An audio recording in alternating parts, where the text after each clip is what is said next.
The first thing I remember about that night was how warm Nathan's hand felt in mine as we walked into the lounge. It was one of those sleek rooftop places in downtown Chicago, dim lights, overpriced drinks, and a live DJ spinning throwback hits with enough bass to blur your thoughts. The kind of place where we used to feel young, back when life was simpler and love didn't feel like something that could be misplaced. I wore a navy silk dress Nathan had always said brought out my eyes, and he had a hand on the small of my back like we were still 25 and invincible. Our friends were already there, Marla and Derek, Tanya and her latest finance bro, Keith, and a few others we'd known since college. Everyone looked good. Glossy, expensive good. Laughter bounced around our high-top table like tennis balls, ricocheting between inside jokes and midlife crises. I laughed too, I think. Or maybe I smiled politely while sipping my second old-fashioned, trying to ignore the slight tug in my chest that had been there for months. A whisper of something I hadn't wanted to hear. Then came the moment. The DJ switched to a sultry cover of a 90s R&B hit, and people started dancing. I stood up to head to the restroom when I caught the flash of Nathan's blazer brushing past the candlelit back wall. I followed the motion absently at first, assuming he was just heading to grab another drink, until I saw her. Brielle Morgan. She looked like a painting under those dim lights, long legs, shimmering gold dress, high ponytail. Barely older than Carter, my son. And Nathan was holding her hand. They didn't rush. That was the most surreal part. They didn't sneak or stumble or act drunk. They just walked. Right out the back exit, fingers intertwined like they were late for a secret. My first instinct was disbelief. Surely I'd misread it. Maybe it was innocent or professional.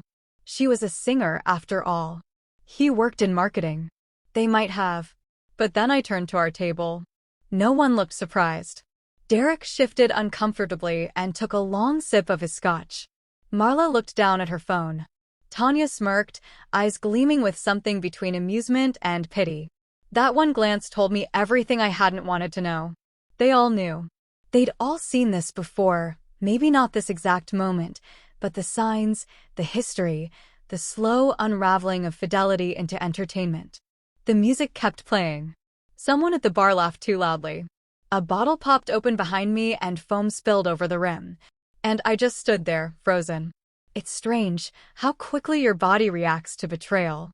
My chest tightened, stomach flipped, but it was like I was outside of myself, watching from the ceiling as this beautifully dressed woman stood in the middle of a lounge in Chicago while her husband walked away with someone else. And no one stopped him. I don't know how long I stood there. A minute? 10? The ice in my glass had melted by the time I sat back down. I looked at Marla. My best friend since freshman year. We'd raised our babies together. Vacationed together. I'd cried in her kitchen when my father died. And she looked at me like I was being dramatic for even caring. I didn't cry. Not that night. The tears would come later, in hot, bitter waves when I was alone. But in that moment, something inside me went completely still. Not dead. Just still. Like the surface of a frozen lake. I stayed for a while longer. I don't know why. Maybe to see if Nathan would come back. Maybe because I needed to make sure I hadn't hallucinated the whole thing. But he didn't return. And no one else mentioned it. Finally, I stood up and said something ridiculous, like, I think I left the oven on, just to give myself a reason to leave. No one stopped me. No one said, wait, Elena, let's talk. They just nodded, distracted by laughter and drinks and the comforting safety of silence. As I stepped into the elevator, a gust of wind whipped through the alley below. I pulled my coat tighter around my shoulders. The city stretched out before me, loud and glittering and impersonal. A world where a man could walk out on his wife in plain sight, and everyone else would pretend not to notice. But I noticed. And I would remember.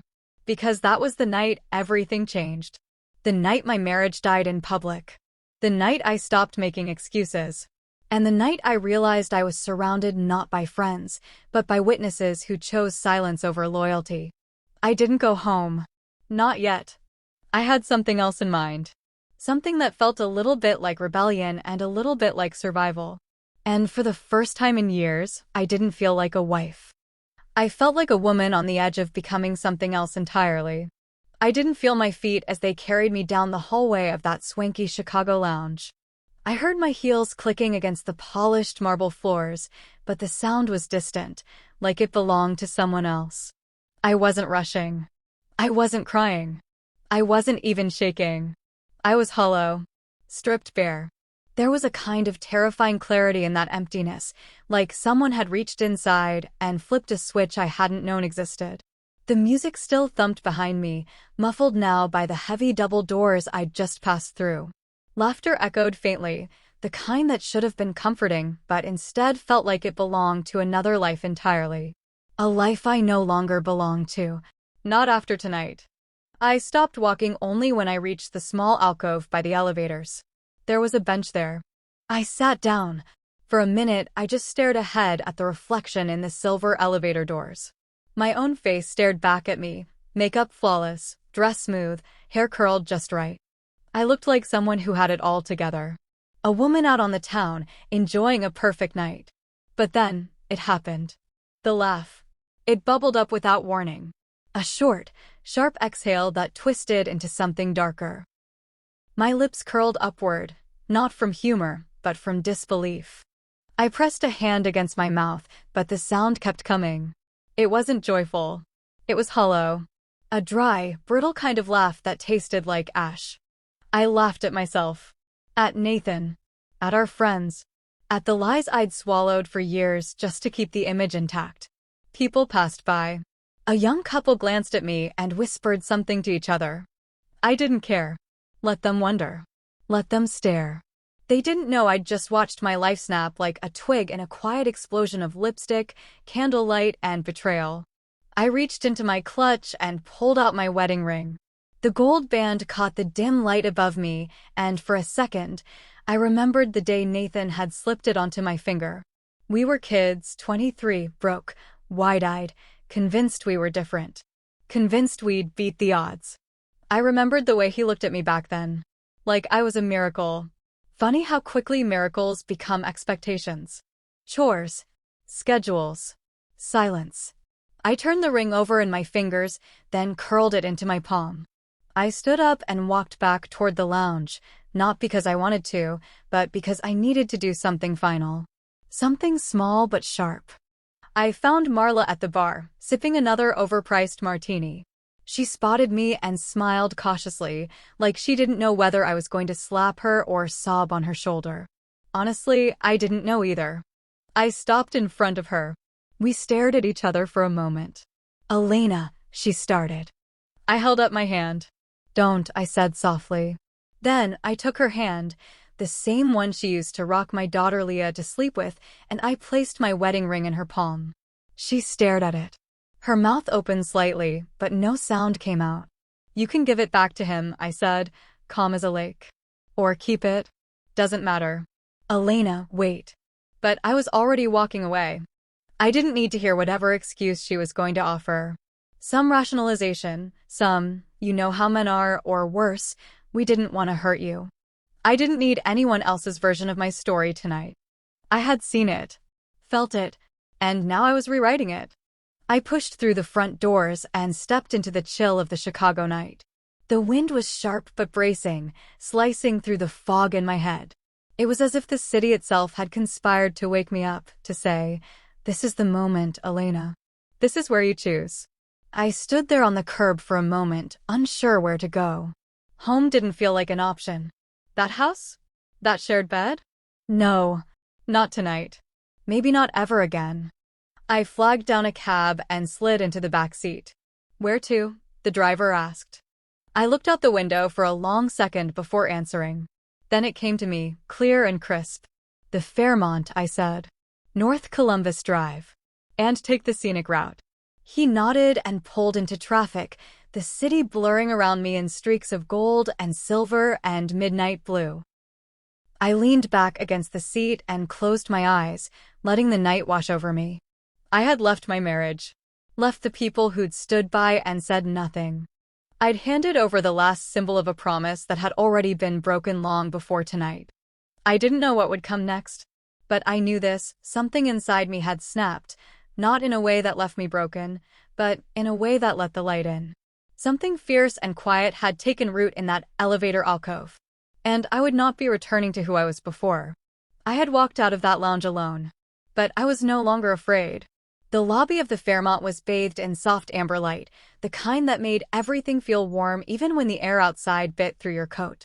I stood there for a beat, watching people move through the marble-tiled space, couples laughing, business travelers checking in, tourists dragging roller bags behind them. Life was happening all around me, and yet I felt suspended, like I was watching it all through thick glass. I walked slowly to the front desk, my heels muffled on the plush carpet. The clerk looked up, a young woman with a sleek bun and a well-practiced smile. "Good evening, welcome to the Fairmont. Do you have a reservation?" I opened my clutch and pulled out my ID and credit card, laying them gently on the counter like I'd done this 100 times. "I had a reservation, but I'd like to upgrade." "Of course," she said, tapping quickly on her keyboard. "And what type of upgrade were you thinking?" I looked at her, steady and clear. "The honeymoon suite." There was the faintest flicker of surprise in her expression, but to her credit, she recovered fast. "Let me check availability," she said, her fingers flying across the keys. After a few seconds, she nodded. "You're in luck. We have one available for tonight." "Perfect," I said. She handed me a key card in a gold sleeve. "Suite 2701. Elevator is just around the corner to your left. Enjoy your stay, Mrs. Carter." I flinched a little at the name but didn't correct her. Not yet. The elevator ride was quiet and smooth, the soft instrumental music doing little to fill the void that had opened inside me.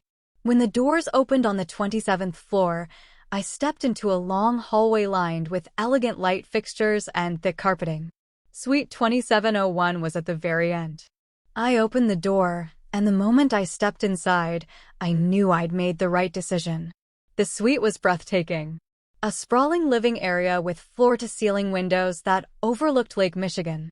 The lights of the city shimmered below like spilled glitter. A king-size bed draped in crisp white linens. A freestanding soaking tub near the window. Plush robes. Fresh orchids. A bottle of champagne on ice, as if the room had been waiting for me. Nathan and I were supposed to stay here. It had been part of the plan, a romantic weekend in the city. A break from the routine. Reconnection. It all sounded like a cruel joke now. I set my clutch down, kicked off my heels, and walked barefoot across the suite. Every step I took felt like a reclamation. This wasn't his room anymore. This wasn't a shared memory. This was mine now. I popped the champagne myself, the cork flying across the room and landing with a soft thud. I didn't bother with a toast or even a glass. I took a long sip straight from the bottle. It was cold and dry and made my eyes water slightly, but I didn't stop. I grabbed the suitcase we had packed together and tossed it onto the bed. Slowly, methodically, I unzipped it. Nathan's shirts, neatly folded. His cologne. His shaving kit.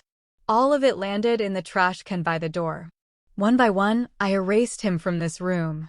Then I unpacked what little I had brought with me, my makeup bag, my robe, a pair of satin pajamas, and laid them gently in the drawer. I walked into the bathroom, ran hot water into the tub, and poured in the complimentary bath salts that smelled faintly of eucalyptus and citrus. I sank into the tub like I was slipping into a new version of myself.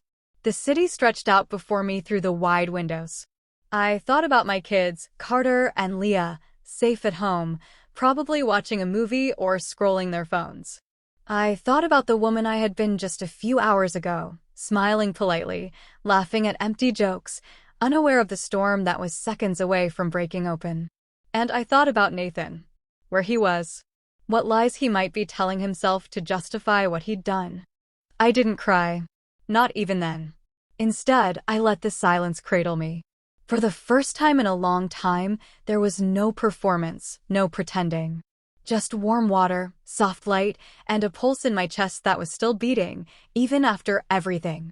After the bath, I wrapped myself in a robe and curled up on the velvet couch with a glass of champagne and room service on the way. I turned on the fireplace and scrolled through the TV, landing on an old black and white film. The kind I used to watch with my grandmother. Familiar. Grounding. When the knock came, I opened the door to a silver tray of strawberries, dark chocolate, and a handwritten note from the hotel manager, wishing you a beautiful stay and brighter days ahead. I stared at those words for a moment, something soft flickering in my chest. Brighter days. I didn't know what they would look like yet or how'd get there, but I knew one thing for certain: I would. And I would do it on my own terms. I wasn't planning on going back.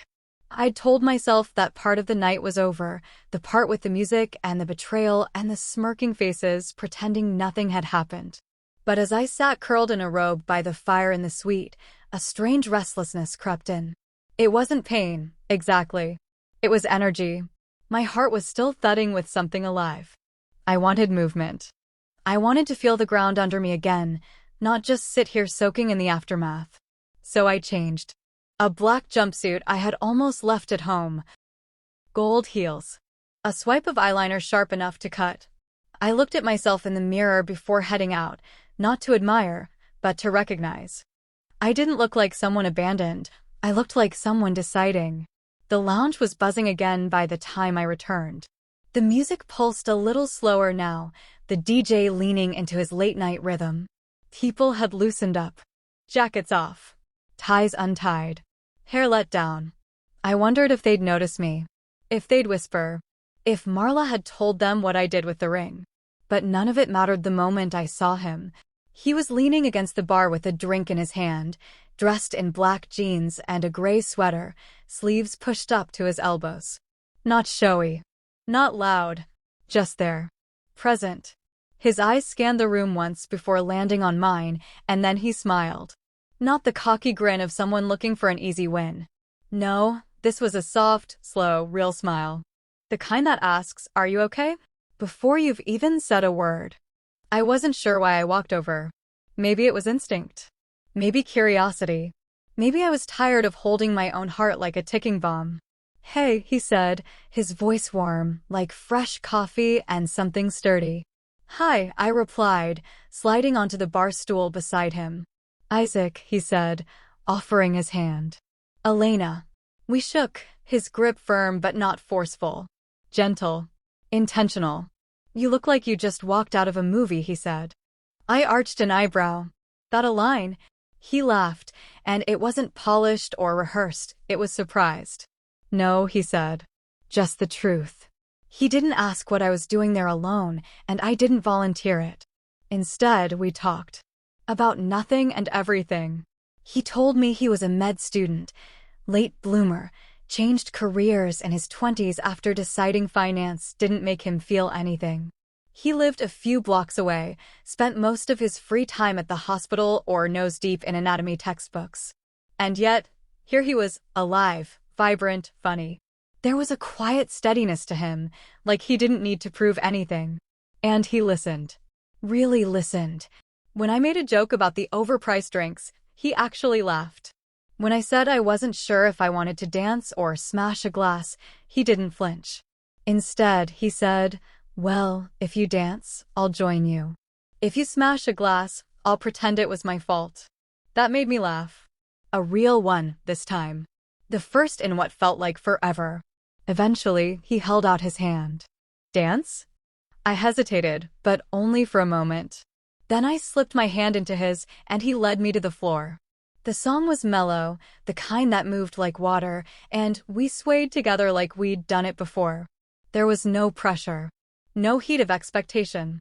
Just two people in motion. Under the soft glow of the lights, I let myself feel it, his palm against the small of my back, the rhythm beneath my feet, the way my body remembered how to move when it wasn't weighed down by grief. I didn't think about Nathan. Or Brielle. Or the lies.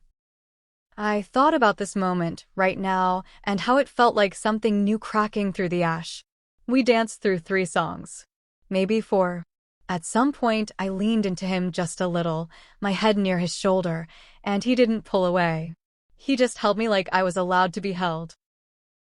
When we finally stepped off the floor, slightly breathless, he offered to walk me back to my hotel. "Only if you want," he said. No pressure. "Okay," I said. The walk was quiet but easy. We didn't speak much, but the silence wasn't awkward. It was comforting. The kind that said, we don't need to fill this. When we reached the front doors, I turned to him. Would you like to come up? I asked. He shook his head slowly, gently. No, but thank you. You've had a long night. And I think what you need most right now is sleep. I blinked, caught off guard by the refusal. Not insulted, just surprised. He smiled again. You're amazing, Elena. And you deserve more than just being someone's rebound. I didn't know what to say to that, so I smiled back. Thank you. He reached into his coat pocket, pulled out a business card, and handed it to me. If you ever want to talk. Or dance again. I took it, holding it like something rare. Then I turned and walked back into the lobby, a little lighter than when I left. Not because of a man, but because someone saw me. And didn't look away. I heard the garage door before I saw his face. It was early morning, the sun barely peeking over the rooftops, casting a soft gold across the kitchen tiles. I'd been up for an hour already, sipping coffee from my favorite mug, the one with the tiny chip on the rim that only I seemed to notice. I wasn't sure what I was waiting for, but when I heard the sound of Nathan's car rolling into the driveway like nothing had happened, I knew it had come. The door opened, and there he was, disheveled but smug, like a man who'd pulled an all-nighter with the boys, not the man who had walked out on his wife with a 22-year-old girl. Morning, he said casually, tossing his keys onto the counter like this was just another Tuesday. He stretched his arms, cracked his neck. You're up early. I didn't respond at first. I just watched him, I steady, heart quiet. He walked over to the fridge and poured himself some orange juice. No shame. No apologies. Not even a question about where I'd been. He took a sip and finally turned to face me, leaning against the counter like we were about to have a normal conversation.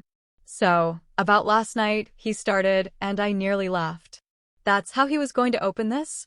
Like we were discussing a parking ticket or a missed dinner reservation. I saw you, Nathan, I said, my voice level but cold. I saw you walk out with her. His smile faltered for half a second, but he caught it quickly. Elena, come on. Don't do this. Don't do what? I tilted my head. Acknowledge that my husband left a party holding hands with someone barely older than our daughter? Don't make it real by speaking it out loud. He sighed and set the glass down. It wasn't like that. It was just one night, okay? A stupid mistake. One night. I repeated, letting the words echo.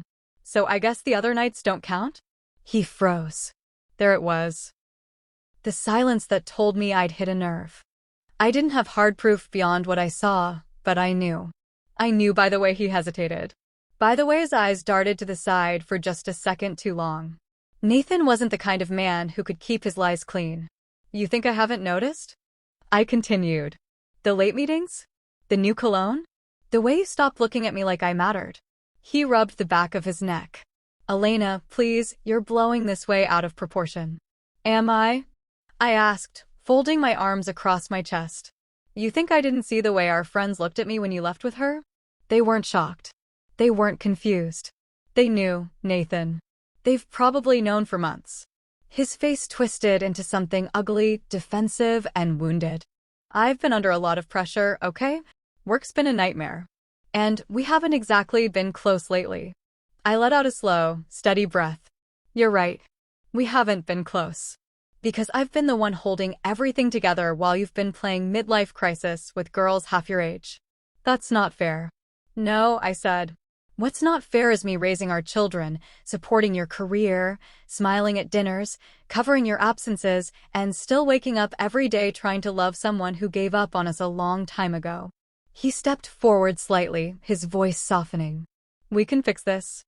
I shook my head, more in disbelief than refusal. No, Nathan. You don't get to decide that anymore. His eyes searched mine, but I was done offering shelter.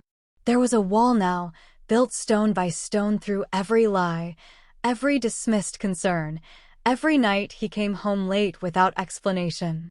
I'm not doing this dance, I said. The one where you screw up, I get hurt, and then I pretend it never happened because it's easier than facing the truth. I won't be your backdrop anymore. Your support beam. Your prop. He opened his mouth to argue, but I was already walking past him. I've started separating the accounts, I said over my shoulder. I'll be talking to a lawyer next week.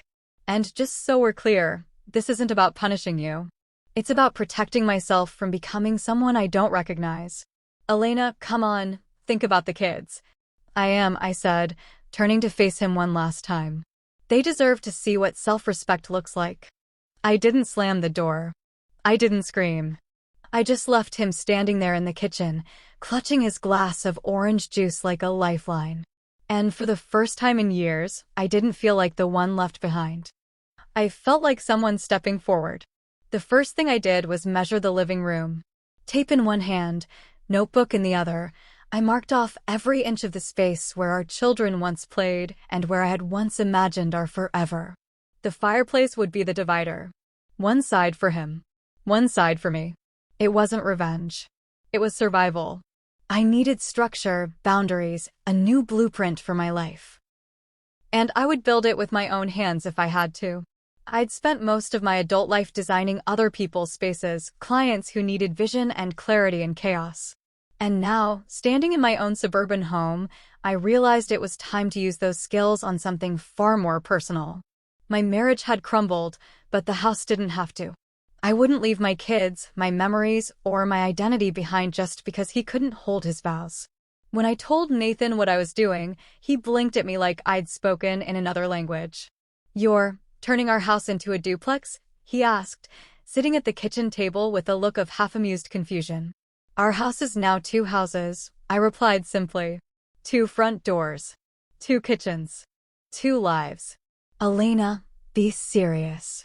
That's completely insane. No, I said, folding the floor plan and sliding it across to him. What's insane is pretending we can live under the same roof, playing the roles of husband and wife when we're just 2 strangers avoiding eye contact over burnt coffee. He pushed the paper back toward me. You're really doing this? Yes. And before you ask, yes, I already filed the permits. Yes, I've lined up the contractors. And no, you don't get to veto it. He scoffed and stood up, pacing the room. What is this? Some kind of punishment. This is freedom, Nathan. For both of us. And just like that, I got to work. I moved fast, like a woman with nothing left to lose. I hired a team I trusted, people who respected me, who didn't flinch when I said I wanted a second front entrance where our flower beds used to be. I watched walls go up, drywall come down, cabinets get hauled into what used to be our formal dining room. His side of the house would remain familiar, sterile, untouched. Mine would be alive, bright, intentional. Every inch of it would speak of independence. At first, Nathan thought it was a bluff. He walked around with that slightly arrogant air, like this was a phase I'd move on from, just a dramatic response to a little marital turbulence. But then the construction noise started at 7 a.m. sharp. Then his toothbrush disappeared from the master bath. Then I painted the walls on my side deep forest green, a color he always said was too dark. He watched in disbelief as I peeled our life apart, quietly and efficiently, like I was removing stitches from a wound that had already started to scar. The couch became 2 love seats. The pantry was divided shelf by shelf. I even labeled the kids' chore charts with color dots, green for my side, blue for his, so there'd be no confusion. What are you trying to prove? He asked one evening, standing on the threshold of what used to be our shared kitchen. That I don't need to disappear just because you couldn't keep your promises. He didn't say anything after that. Maybe he couldn't. As my side of the house took shape, so did something inside me. I began to wake earlier. Brewed my coffee with music playing instead of the usual silence. I rearranged furniture. Hung prints I'd always loved but Nathan said clashed with the aesthetic. I took meetings from my sunlit reading nook and kept fresh flowers on the windowsill. I wasn't just building walls, I was building a life I didn't have to escape from. People started to talk. Neighbors gawked. Some pitied. Some admired. But I didn't explain myself. I let the hammers and drills do the talking. Let the paintbrushes write their own story. I wasn't interested in winning anyone's approval. I wasn't here to make this palatable. I was making it real. And real meant Nathan could no longer just coast on the illusion of marriage. He had to live beside the wreckage he'd caused, not buried beneath it. He had to hear the walls go up. He had to hear the laughter from my side of the house. And he had to see, every day, the woman he'd underestimated become someone impossible to ignore. One evening, I caught him standing in the hallway between our two front doors, staring at the fresh paint, the new sconces, the sleek brass numbers mounted just above my doorbell. He looked confused, maybe even a little lost. "Elena," he said slowly, "is this really how it's going to be?" "Yes," I replied. "This is exactly how it's going to be." And I closed my door. Firmly. Finally. At first, Carter and Leah didn't know what to make of the changes. The house they'd grown up in had become a construction zone, walls shifting, schedules disrupted, and doors duplicated. I kept their routines steady as best I could: school, meals, game nights on Fridays, but the questions came anyway. Quietly. Hesitantly. As if they were trying to feel out which version of the truth they were allowed to touch. "Mom," Carter asked one night while we were making pasta in what was now my kitchen, "why does Dad keep calling your side the project?" I smiled gently and stirred the sauce. "Because it's something he didn't expect. And people tend to label what they don't understand." He leaned on the counter, watching me the way he used to when he was little, when he thought I could answer any question in the world. Did he do something really bad? I paused for a moment, letting the steam rise between us. He did something that hurt me. A lot.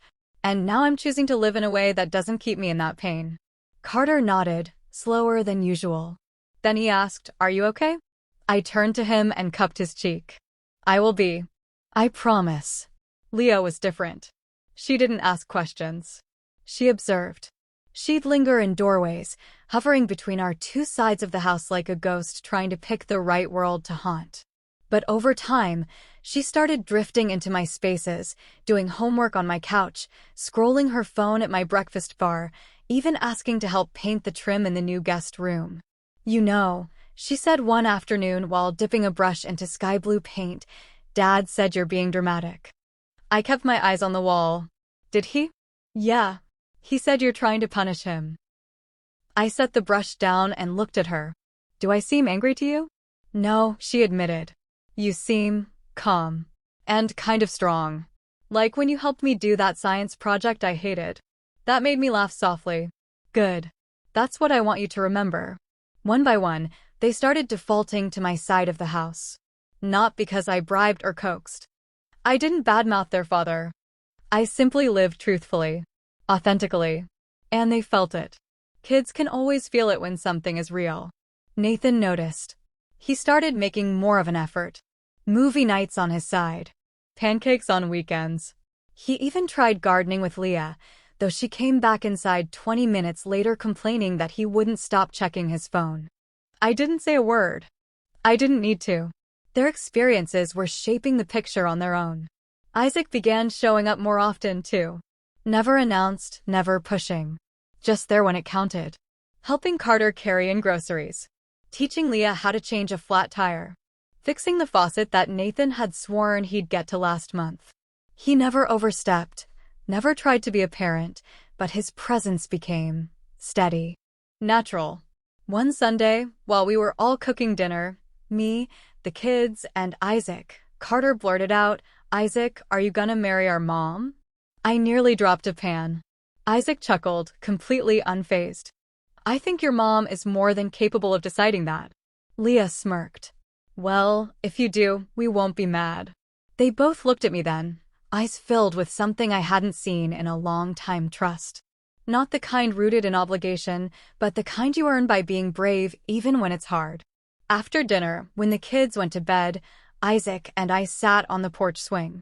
The sun had gone down, and the cicadas had started their evening chorus. He glanced at me sideways. "You know," he said, "I'm not here because I want anything from you. I'm here because being near you feels honest." I looked down at my hands, at the small flecks of flour from earlier that I hadn't bothered to wash off. "I know. And that's why I'm okay with you being here." Nathan didn't knock anymore. He texted when he needed something, usually short and to the point. The shift was happening and he knew it. I saw it in the way his shoulders sagged whenever he passed Carter in the hall and didn't get more than a nod. Or when Leah stopped responding to his calls as quickly. It wasn't that they hated him. It was that they saw me. And they chose. They chose the version of home where they didn't have to tiptoe. Where the truth wasn't buried under silence.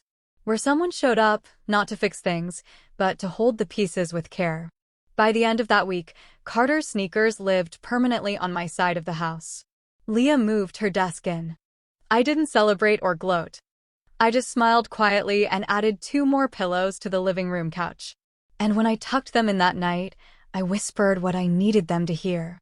You're safe here. Always. They smiled and nodded. And I knew, deep in my chest, I was finally building something worth keeping. I didn't expect to hear about Brielle again.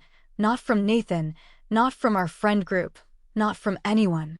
I had filed her away under the long list of things I had no control over and absolutely no interest in revisiting. But then the texts started coming. Not from Nathan, he was too proud to share his mess, but from Marla, Tanya, even Derek. One after another, like dominoes falling in slow motion, the entire group began to implode. It started with a tabloid article someone forwarded me. Brielle Morgan caught with another married man, 3rd this year. I almost didn't read it. But curiosity is a stubborn itch. The headline was followed by photos, grainy, invasive images of her on balconies, in clubs, always draped over a different man with a wedding ring flashing in the background. And none of them were Nathan. That made me pause. The article didn't mention names directly, but I recognized the faces. One of them was Greg, Tanya's husband. Another was Richard, who used to host those backyard wine tastings Marla loved so much. This wasn't a one-time scandal. This was a pattern. A calculated, curated unraveling that none of them had seen coming, though maybe they should have. Marla texted first, "Have you seen the news?" I didn't respond. Then Tanya called. I let it ring. Then Derek showed up at my door. That one I opened, mostly out of surprise. He stood there, weathered and tired, holding a manila envelope in one hand and a bottle of wine in the other. "I'm not here to defend anyone," he said. "Just needed to talk to someone who wasn't faking it." I stepped aside and let him in. We sat at my kitchen island, and he poured the wine like it was communion. He didn't toast. He didn't smile. He just stared into the glass like it held answers. "She went after Greg," he finally said. "And Richard. And apparently Paul. It's been going on for years. The rest of us just kept it quiet." "Why?" I asked, genuinely. "Why stay silent?" He looked ashamed. "Because no one wanted to be the first to admit they saw the cracks. If we all ignored it, we could pretend everything was fine." "That's not friendship, Derek. That's complicity." "I know," he said. "And I'm sorry." I didn't say anything. I didn't need his apology, but I respected that he offered one. That was more than I could say for most of them. He slid the envelope toward me. "I filed for divorce this morning." I raised an eyebrow. "Because of Brielle?" "Because I finally realized I'd rather be alone than stay surrounded by liars." I nodded slowly, respecting the gravity of his words. "What about Marla?" He sighed. "She's still pretending this can all blow over. Still covering for Nathan. For everyone, really.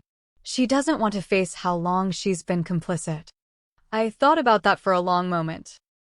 Marla, who held my hand through childbirth, who baked casseroles when my mother passed away, who looked me in the eyes the night of the lounge and said nothing. That kind of betrayal is its own flavor of grief. It doesn't scream, it simmers. Quiet and deep and lasting. Over the next few days, the truth kept surfacing. Tanya left Greg. Richard's wife moved out. The group chat they had all clung to for years fell silent, then vanished altogether. Everyone was scrambling to find new ground, but there was nothing solid left to stand on. Nathan tried to spin it, of course. One evening, he cornered me in the driveway, arms crossed, voice low. "She was unstable," he said, as if that changed anything. "Manipulative. You saw the articles." I stared at him, unmoved. "So you're a victim now?" He faltered. "No, I didn't know it would blow up like this." "And yet you still held her hand as you walked away from your wife." He opened his mouth, then closed it. He had nothing. The truth was, he hadn't been tricked. None of them had. They'd all enjoyed the secrecy, the thrill, the whispered stories over drinks. They'd built a culture of indulgence and denial. Brielle had just held up the mirror, and it shattered every illusion they had left. Meanwhile, my house grew warmer. Fuller. My side, at least. Leah's laughter echoed off the new walls. Carter hosted a study group in the living room. Isaac taught me how to make homemade pasta one night, the dough sticking to our fingers as we laughed at our collective lack of skill. There was no need to explain myself to anyone anymore. My world was no longer defined by shared friend groups or obligatory gatherings. It was built on choice, on clarity, on hard-won peace. I didn't celebrate their fallout, but I didn't mourn it either. Some truths burn everything down, and from that fire, you build again. It was a Tuesday when he told me. Ordinary in every way, the kind of day where you fold laundry, answer emails, and sip lukewarm tea you forgot you made. The sun was steady through the kitchen windows, casting lines of light across the tile. Isaac stood by the sink, hands wrapped around a coffee mug, watching me like he was memorizing something. I could tell before he said a word. He'd been quieter lately. Still attentive, still kind, but there was a shift. Something gentle pulling back, like the tide retreating from the shore. It wasn't dramatic. No slammed doors, no sharp silences. Just space where warmth used to be. "Elena," he said, and I looked up, already bracing for it. "I've been thinking about taking some time off," he said slowly. "From everything." I smiled faintly. "Okay, what does that mean?" He took a breath, the kind you take when the next words aren't easy. "It means I need to figure out who I am outside of this, outside of you. Of us." I nodded, swallowing around the ache in my throat. I thought maybe that's where this was heading. "I didn't mean for it to feel like I was fading out," he said quickly. "You mean so much to me, Elena. But I'm 28. I'm still learning how to be a man, and sometimes I feel like I stepped into something before I knew how to carry it." I looked at him then.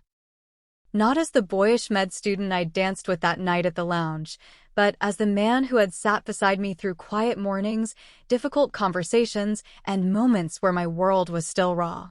He'd never once made me feel like I was too much.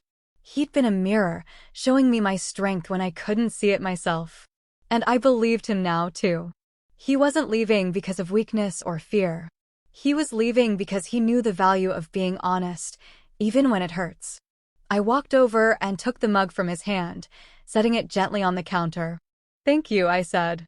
He blinked. "For what?" "For never pretending. For showing up when it mattered. For making me laugh when I thought I'd forgotten how." He smiled, the sadness in his eyes softened by something more genuine. "You reminded me what it feels like to really care about someone. To show up for them. To be present." "You reminded me," I said, "what it feels like to be seen." There were no accusations. No ultimatums. Just two people standing in a kitchen with quiet understanding hanging in the air like perfume. Later that evening, after the kids were asleep and the house was still, we sat on the porch swing again. The sky was clear, stars scattered like a promise of something bigger. He held my hand, and I didn't pull away. "Not yet." "I don't regret any of this," he said. "Neither do I." We talked about small things, his plans to travel, maybe do a residency in another city, how he wanted to wake up in unfamiliar places and feel the world unfold around him. I told him about a class I'd signed up for, interior design with a focus on healing spaces. I wanted to help women reclaim their homes after heartbreak. He kissed my forehead before he left, and I watched him walk down the path without looking back. I didn't cry. I felt the ache, yes. But it wasn't the same as the hollow grief Nathan had left me with. This wasn't betrayal. It was closure. Honest and clean. The next morning, the kids noticed. Leah asked why Isaac didn't come by. Carter checked his usual mug, still clean in the dishwasher. "He's taking time for himself," I said simply. "And that's okay." They both nodded, understanding more than they said. For days after, the silence felt a little different. Not empty, just open. Like space that had been cleared for whatever came next. I started sleeping better. I found comfort in my own company again. I didn't scroll through old texts or replay memories. I lit candles in the evenings. I took long baths. I made a habit of standing barefoot in the garden in the morning, just breathing in the world as it was. Sometimes we hold on because we're afraid that letting go means losing the good. But I learned something with Isaac, something vital. Love doesn't always have to last forever to matter. Sometimes, its purpose is to meet you in the in-between. To remind you that you're capable of being adored. That your story isn't over just because one chapter ends. He had come into my life when I needed to feel chosen. And now, I was choosing myself. And it was enough. The house was quieter now. Not in a lonely way, just calm. Peaceful. The kind of quiet that settles in after years of noise, after the final page has been turned, and there's nothing left but the stillness of knowing it's over. Leah's suitcase sat by the door, half-zipped, filled with clothes she'd chosen with care for her first year of college. Carter had already moved out a few months earlier, renting a studio with 2 friends and texting me pictures of the world's worst attempts at cooking. I had laughed at each one. These were the kind of moments I used to fear I'd miss, back when everything felt like it was falling apart. But now, I simply let them come. I let life happen. The doorbell rang just after 10. I knew it was him before I even stood up. That kind of certainty lives in your bones. The knock wasn't urgent or apologetic, just steady. Familiar. I opened the door, and there he was, Nathan, standing on my front step, hands in the pockets of a jacket he hadn't worn in years. He looked smaller somehow, not physically, but in presence. Like life had shrunk him in ways pride never prepared him for. "Elena," he said softly. "Nathan." We stood in the doorway for a moment, neither of us moving. The ocean breeze from the cliffs rolled through the courtyard behind me, and I stepped aside so he could come in. He looked around the living room, taking in the warm tones, the layered textures, the scent of lavender and eucalyptus from the oil diffuser humming gently in the corner. "This place suits you," he said. "I designed it for me," I replied, walking over to the kitchen and pouring 2 glasses of water. I handed him one and gestured toward the sofa. "Why are you here?" He sat down slowly, eyes drifting to the family photo still perched on the bookshelf, one of the last we ever took together, before everything cracked. "I've been thinking a lot lately. About what I lost. About what I threw away." I nodded, patient. I'd had this conversation 100 times in my head. But never like this. "I thought I knew who I was," he continued. "I thought I could have more. Freedom, excitement. But it turns out all I did was burn down the life I already had. And now it's just gone." I sat across from him, hands folded in my lap. "So this is your closure?" "No," his voice wavered slightly. "This is me finally telling you the truth. You were always the one holding everything together. And I didn't see it. I took your love for granted. I loved what you gave me, not who you were." I breathed in slowly. Let it land. Let it sting and pass. Then I leaned back and looked him straight in the eye. "I know," I said. He blinked, taken aback by the ease of my reply. He had expected a fight or maybe tears. But not this. "I loved you, Nathan," I continued. "I loved the man I thought you were. And I kept loving long after I should have stopped, because I believed in us. I believed in what we built. But you made a choice. And that choice wasn't me." He looked down at the glass in his hand, eyes shining. "I don't know how to fix it." "You can't," I said gently. "Some things don't get fixed. They just get left behind." The silence between us was final, not empty, but conclusive. He stood and walked to the bookshelf, fingertips grazing the frame of that photo again. "She's leaving for college tomorrow." "I know. She's so much like you. She's stronger than both of us." He turned to face me again, tears now visible on his face. "I'm sorry." "I believe you," I said. "But that doesn't mean I let you back in." He nodded, the weight of it all settling on his shoulders. "Do you still have the ring?" I stood and walked over to the drawer near the bookshelf, opened it, and pulled out the small black velvet box. I didn't hand it to him. I simply opened it between us and let the light catch on the gold. "It's a reminder," I said, "of who I was, of how far I've come, not of you." I closed the box and slid it back into the drawer. He stepped back slowly, and I knew he wouldn't ask for more. I knew this time he understood.